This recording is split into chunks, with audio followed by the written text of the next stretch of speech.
और थोड़ा सा छुट्टियां भी चल रही हैं कॉलेज में। तो बच्चों, आज जैसा कि हम लोग पढ़ेंगे, जो हमारा टॉपिक है बॉडी फ्लूइड एंड सर्कुलेशन, यानी कि शरीर में जो तरल पदार्थ हैं उन तरल पदार्थों का एक स्थान से दूसरे स्थान पर, या हम कह सकते हैं एक कोशिका से दूसरी कोशिका में कैसे जाएगा, उसके रास्ते क्या हैं, जबकि मानव एक जटिल जीव है। तो बॉडी फ्लूइड और सर्कुलेशन के बारे में हम लोग, जैसा कि आप समझ पा रहे हैं, शरीर का जो द्रव है, मैट्रिक्स है, वो परिसंचरण कैसे होगा उसका, वो एक स्थान से दूसरे स्थान पे जाएगा कैसे। इसके लिए हमारे पास, हम जैसे आपको थोड़ा सा, तो जैसे मनुष्य की बात करते हैं, तो मनुष्य में क्या होता है, जो मनुष्य है में परिसंचरण तंत्र विकसित होता है, यानी ये परिसंचरण तंत्र है वो विकसित है, और इस तंत्र को हम बोलते हैं रुधिर, यानी कि blood circulatory system. Blood circulatory system कहते हैं, यानी रुधिर परिवहन या रुधिर परिसंचरण तंत्र कहते हैं इसको। अब इसमें जो है हम ये कहें कि एक सर्कुलेटरी सिस्टम को एक हम आदर्श सर्कुलेटरी सिस्टम कब कहेंगे, यानी कि हम उसको, जैसे एक शब्द आता है ये आदर्श परिवहन या परिसंचरण तंत्र क्या होता है। तो आदर्श परिसंचरण तंत्र उसे कहते हैं, जैसे हम कहते हैं परिसंचरण होना किसका है, परिसंचरण तो हमें करवाना किसका है भाई। तो परिसंचरण होने के लिए आपके पास ब्लड होना चाहिए, दूसरा आपके पास एक सुंदर सॉफ्ट पंपिंग करने वाला ऑर्गन हार्ट होना चाहिए, हृदय होना चाहिए, और फिर उस ब्लड को एक स्थान से दूसरे स्थान पर ले जाने वाली कुछ रक्त वाहिनियां यानी पाइप होनी चाहिए। बाई पाइप यानी इसे बोलते हैं हम लोग ब्लड वेसल्स, यानी कि रक्त वाहिनियां। अगर ये तीनों, मतलब आपके पास बॉडी फ्लूइड है, ब्लड है, हार्ट है और ब्लड वेसल्स हैं, तो आपका बोला जाएगा कि आपके शरीर में जो है आदर्श का मतलब एक अच्छा परिसंचरण तंत्र है। तो आदर्श परिसंचरण तंत्र होने के लिए आपके पास ये तीन ब्लड, हार्ट और ब्लड वेसल्स होनी चाहिए। तो इसके बाद एक बात ये आती है कि आपके अंदर बॉडी फ्लूइड कौन कौन से हो सकते हैं। तो जो बॉडी फ्लूइड है, ठीक है ना, जो बॉडी फ्लूइड है आपके शरीर में, वो हम ये कह सकते हैं कि वो आपका ब्लड हो सकता है, फिर कह सकते हैं कि लिम्फ भी होता है, फिर एक कहते हैं कि टिश्यू फ्लूइड होता है, ठीक है ना, टिश्यू ऊतक द्रव, यानी रक्त, लसिका और क्या होता है ऊतक द्रव, ये जो होते हैं बॉडी फ्लूइड के अंतर्गत आते हैं। तो बॉडी फ्लूइड हो गया। तो जैसा कि हम लोग ये समझ पा रहे हैं कि अब ये जो ब्लड सर्कुलेशन है, तो अगर हमें ब्लड की चर्चा करनी है तो ब्लड के बारे में, ब्लड की स्टडी, ब्लड के बारे में पूरी इन डिटेल हम आपको थोड़ा सा जनरल चीज़ें जो हर एग्ज़ाम में, मान के चलो चाहे नीट का एग्ज़ाम हो या टीजीटी पीजीटी बायोलॉजी का एग्ज़ाम हो, या हम ये कह सकते हैं जूनियर स्तर में जो भी एग्ज़ाम होते हैं, टेट सीटेट के छोटे, मतलब बायोलॉजी से क्वेश्चन जो आते हैं वो इसमें से आपको अवश्य मिलेंगे। तो इतनी पहले आप बातें नोट करें, उसके बाद हम आपको मिटा देते हैं इसको। अब जैसे ये होगा, यानी कि जो ब्लड है, ठीक है ना, ब्लड, तो रक्त में क्या करेंगे हम लोग, ब्लड की जो हम कह सकते हैं स्टडी है, स्टडी आप ब्लड बोले इसको नॉर्मली,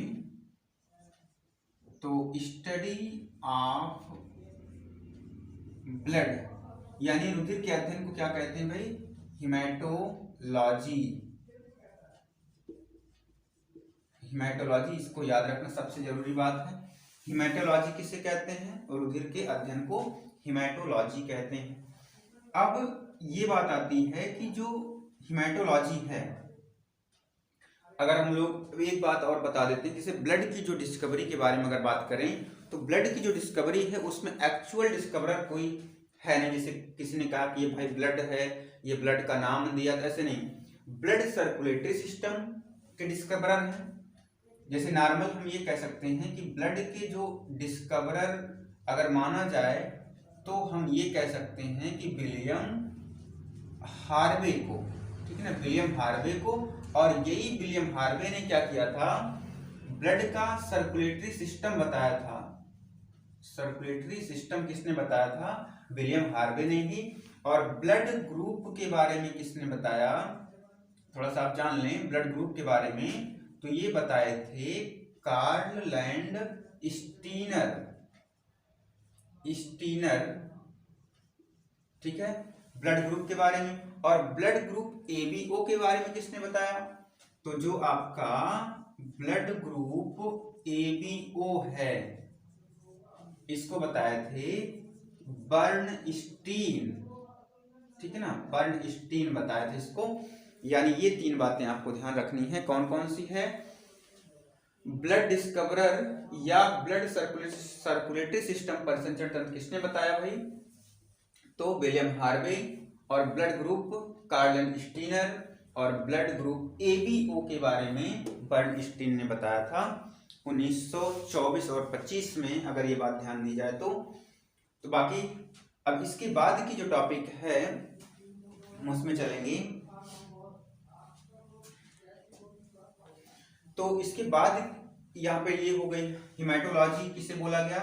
स्टडी ऑफ ब्लड को। ठीक है, अब आते हैं थोड़ा सा,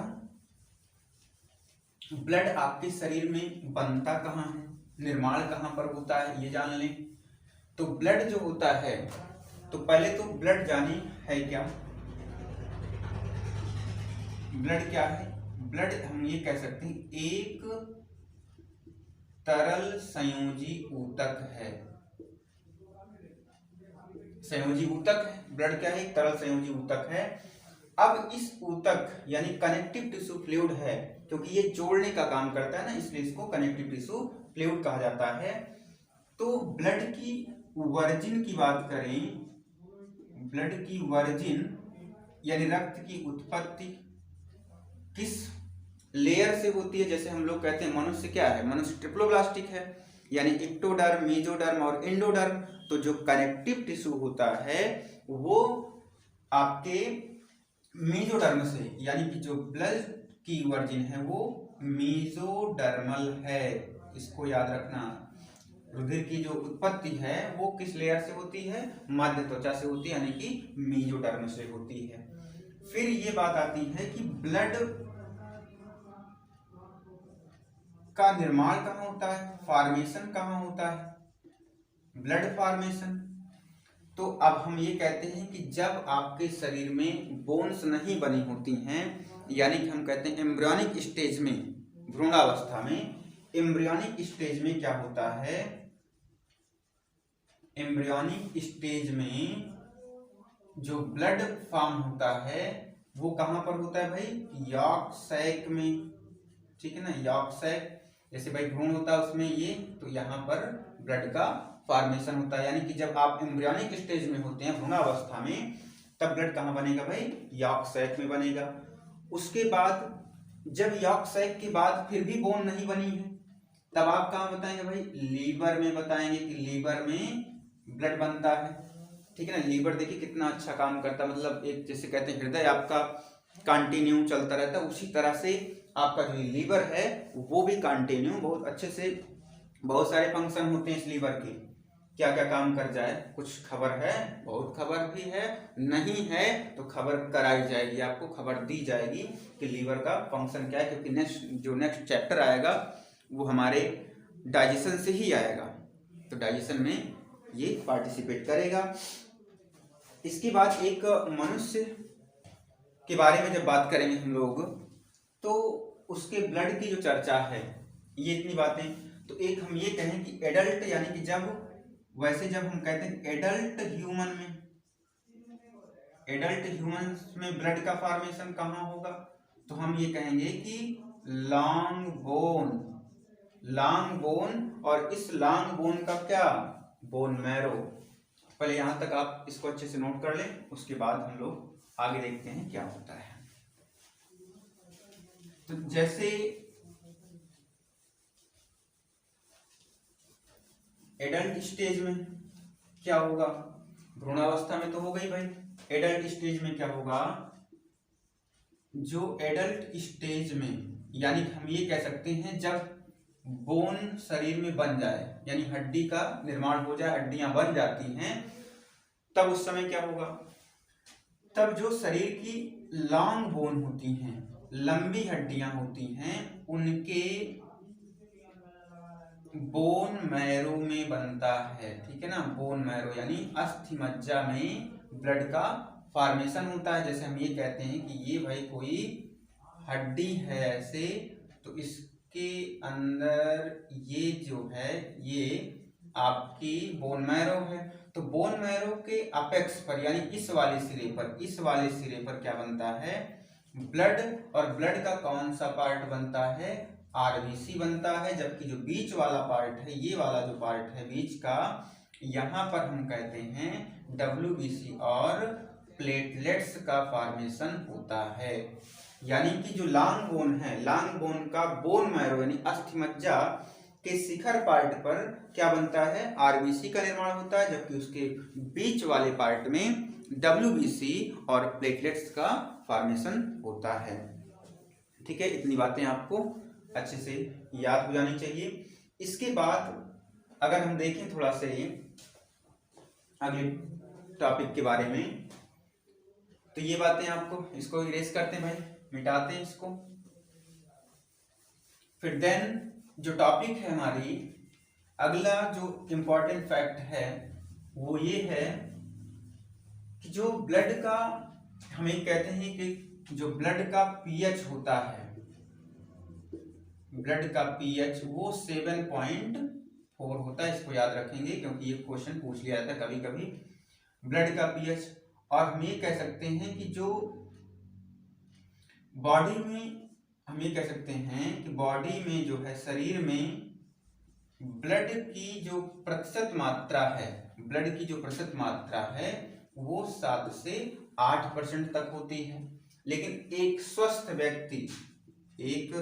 व्यक्ति की बात करें, या 70 किलो, औसतन 70 किलो मान लिया जाता है एवरेज, भाई कोई 60 का है, कोई 80 का है, कोई 50 का है, तो मतलब औसतन एक 70 किलोग्राम के व्यक्ति में 6 से, या हम कह सकते हैं 5 से 6 लीटर, ठीक है ना, 5 से 6 लीटर ब्लड पाया जाता है। और महिलाओं में क्या होता है, 1 लीटर कम कर देना है इसी में। ठीक है, और वो महिलाओं में कम क्यों, क्योंकि देखिए उसमें, उनमें क्या होता है कि हर मंथ जो है मेंस्ट्रुअल साइकिल की वजह से ब्लड बाहर आता रहता है, इस वजह से हम ये कह सकते हैं कि उसमें, उनमें थोड़ा सा ब्लड कम होता है। ये बात आप फैक्ट के रूप में इसको भी ध्यान रखें। फिर अब अगली बात ये है कि जो ब्लड की आरबीसी है, यानी हम ये कह सकते हैं एक स्वस्थ व्यक्ति का, जो पुरुष हैं उनमें कितना पॉइंट, जैसे आप लोग पॉइंट की बात करते हैं, तो पॉइंट में हम कह सकते हैं 14.5 से 15 ग्राम पर 100 ml होता है। ये पॉइंट में याद रखेंगे आप लोग, ठीक है ना, 14.5 से लेकर के 15.5 ग्राम पर 100 ml में ब्लड का जो आरबीसी है वो मिलता है। इसके बाद अगर देखें हम लोग यहाँ पर, जो आरबीसी काउंट करने वाला यंत्र है, आरबीसी किससे काउंट करते हैं, तो आप कहेंगे हीमोसाइटोमीटर से आरबीसी की काउंटिंग होती है। ठीक है ना, हीमोसाइटोमीटर से आरबीसी की काउंटिंग की जाती है। ये सब आपको याद रखना, क्योंकि देखिए जैसे जैसे हम लोग आगे बढ़ेंगे, क्योंकि जानना जरूरी है हर चीज, अब आरबीसी, डब्ल्यूबीसी, अब इसके बाद हम इसका क्लासिफिकेशन करना चाहेंगे, या ब्लड का स्ट्रक्चर पहले देख लें तब क्लासिफिकेशन करें। तो अगर हम कहें कि स्ट्रक्चर, अगली टॉपिक है स्ट्रक्चर ऑफ ब्लड, तो रुधिर की संरचना, तो रुधिर की संरचना में अगर हम एक पाइप लें या कोई टेस्ट ट्यूब लें, कुछ भी ऐसे आप ध्यान देंगे तो आपको जैसे ध्यान होगा कि जो ब्लड होता है वो दो कंपोनेंट से मिलकर के बनता है। दो मेजर कंपोनेंट हैं, कौन कौन से भाई? दो मेजर कंपोनेंट हैं आपके, क्या है भाई? प्लाज्मा है और दूसरा ब्लड सेल है। तो प्लाज्मा कितना परसेंट? 55%। तो इसका मतलब इसको आधे से थोड़ा सा अधिक बना देते हैं, ये भाई मान के चलो ऊपर ज्यादा है, ये आपका है प्लाज्मा, ठीक है ना। प्लाज्मा कितने परसेंट में है? 55% में। और इसके बीच में थोड़ा 1% की बात कर लें, 1%, तो यहाँ पर 1% में हम ये कहेंगे WBC और प्लेटलेट्स, ठीक है ना, प्लेटलेट्स है यहाँ पर। 1% में WBC और प्लेटलेट्स है, और उसके बाद अगले 44% में हम ये कहेंगे कि हमारे पास RBC है। तो ये ब्लड का स्ट्रक्चर होता है, और इसमें बहुत सारे, जैसे प्लाज्मा क्या होता है कि ये बहुत सारा काम करता है, इसके साथ बहुत सारे mineral, nutrients, organic, inorganic compound इसके साथ होते हैं, जल की मात्रा भी इसमें बहुत ज़्यादा होती है, ठीक है। तो ये ब्लड के स्ट्रक्चर में आप प्लाज्मा को ऐसे दिखा सकते हैं, WBC और प्लेटलेट्स को बीच में 1% में दिखा सकते हैं, और 44% में RBC, क्योंकि RBC की मात्रा आपके शरीर में अधिक होती है। इसके बाद सीधा हम ब्लड का जो कंपोनेंट है, ब्लड का क्लासिफिकेशन, उसको आपको बता देते हैं कि ब्लड की क्लास, क्योंकि देखिए NCERT जो है आपको पूरा सारांश बना के देती है, और हम लोग उस चीज को समझने के लिए अपने अकॉर्डिंग आपके लिए उसको क्लासिफाइड करके आपको समझाने का प्रयास करते हैं। आइए देखते हैं क्लासिफिकेशन हम करते हैं कि ब्लड का जो पार्ट है उसमें क्या क्या होगा, उसको क्लासिफाई करते हैं आपके लिए। तो ये सब बातें जो है आप अच्छे से समझ पाएंगे, क्योंकि ये जरूरी है आपके लिए। आइए देखते हैं। तो हम ये कह सकते हैं कि बॉडी फ्लूइड, यहाँ पर बॉडी फ्लूइड, ठीक है ना, शरीर का, तो जो शरीर का द्रव है उसके बारे में किसकी चर्चा करेंगे भाई? ब्लड। तो ब्लड कितने पार्ट में बटा? ब्लड के कितने कंपोनेंट होते हैं भाई? 2। एक होता है उसका क्या? प्लाज्मा होता है, कितने परसेंट में होता है? आपको पता चल गया, 55% में। और दूसरा क्या होता है भाई? ब्लड सेल्स होती हैं, यानी रुधिर कणिकाएं, कितने परसेंट में? 45% में। अब आपको ये भी पता है 45% में 44% कौन होगा? RBC, जैसा कि अभी आपने यहाँ पर देखा था, RBC। बाकी 1% में कौन होगा? WBC और प्लेटलेट्स होंगी। समझ आ रहा है? बिल्कुल। उसके बाद अब प्लाज्मा को एक किनारे करते हैं, सीधे ब्लड सेल पे आते हैं, ठीक है। ब्लड सेल आई, ब्लड सेल पे। अब ये ब्लड सेल जो है 3 रूप में, RBC, दूसरा हम ये कहेंगे WBCS, तीसरा है हमारे पास प्लेटलेट्स हैं, ठीक है ना। अब इनका RBC red blood corpuscles, WBC white blood corpuscles and platelets. और इन तीनों का जो साइंटिफिक नेम होता है, वैज्ञानिक नाम से कहते हैं, RBC का क्या होता है भाई? Erythrocyte, erythrocyte. और इसका क्या होता है भाई? ल्यूकोसाइट। और इसका क्या होगा भाई? ठीक है, थ्राम्बोसाइट। तो ये इनका साइंटिफिक नेम हो गया, एरिथ्रोसाइट, ल्यूकोसाइट और थ्राम्बोसाइट, ठीक है। यहां तक लाल रुधिर कणिका, श्वेत रुधिर कणिका और बिंबाणु इसे बोलते हैं, ठीक है ना। हिंदी में कहते हैं बिंबाणु, गजब का नाम है।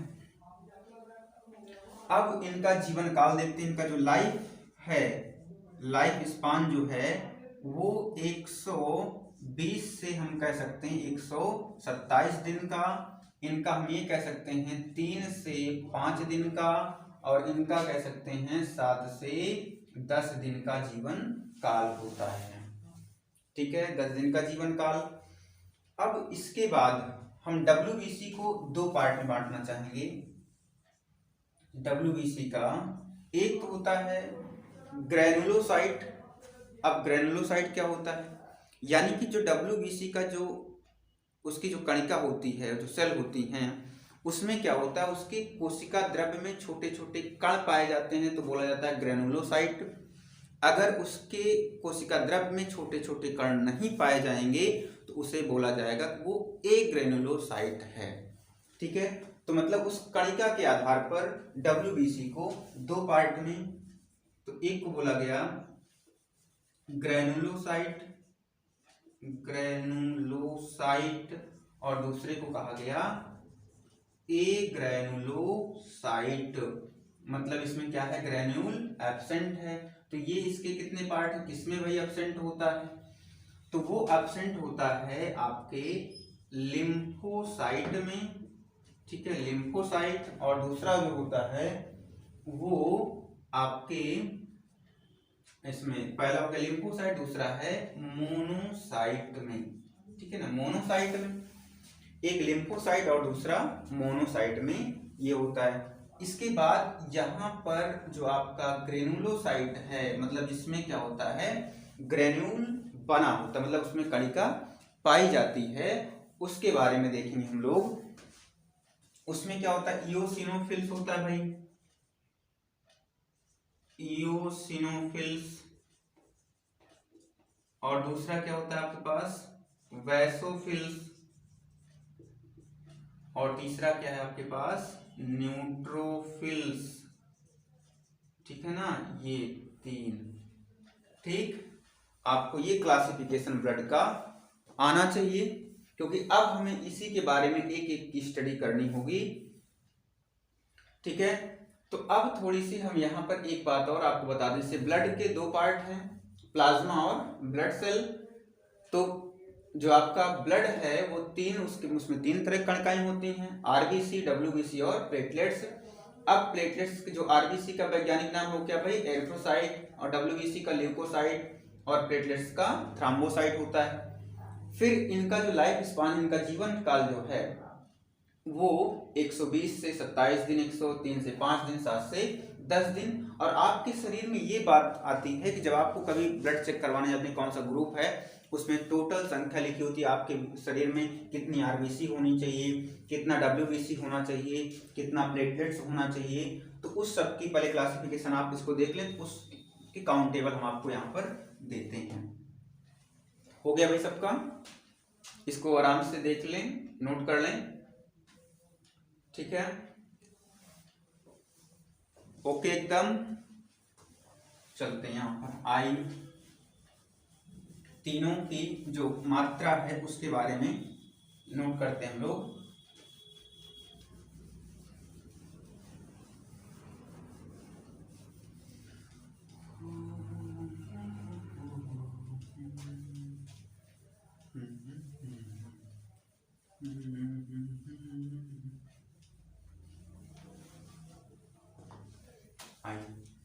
तो काउंटेबल में जैसे हम कहते हैं हमारे पास RBCS, इसकी कितनी मात्रा होनी चाहिए भाई, हम ये कह सकते हैं 50 या 45 से 50 लाख, 45 से 50 या 55 लाख भी कह सकते हैं, लाख तक।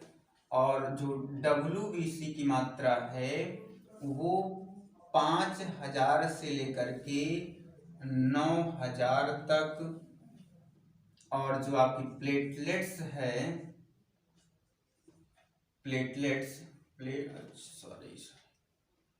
प्लेटलेट्स जो हैं उनकी जो मात्रा है वो 2.5 लाख तक होनी चाहिए, तब आपके शरीर में पूरा एकदम बढ़िया से स्वस्थ हैं। लाख में है, 1000 में है, फिर लाख में है, ध्यान रखिएगा लाख वाला पॉइंट। इसके बाद एक बात ये करते हैं हम लोग, जो RBC है ये भी काफी बार नीट जैसे एग्जाम में मिल सकता है। RBC जिस सेल से बनती है उसको बोलते हैं हम लोग हीमोपोइटिक टिश्यू। या सेल कह सकते हैं, यानी आरबीसी का निर्माण जिस ऊतक से होता है उसे कहते हैं हीमोपोएटिक टिश्यू। ठीक है, ये ध्यान रखिएगा। वीडियो लंबी हो जाएगी, इस वजह से हम अगली टॉपिक आपको नेक्स्ट डे प्रोवाइड कराएंगे, और ये टॉपिक आप अच्छे से लर्न करिए, याद करिए, और वीडियो जो आपको अच्छी लगे तो इसको लाइक शेयर सब्सक्राइब अवश्य ज़रूर करें। बिल्कुल आप लोगों के लिए हम काम करते रहेंगे। आज के लिए इतना ही, धन्यवाद।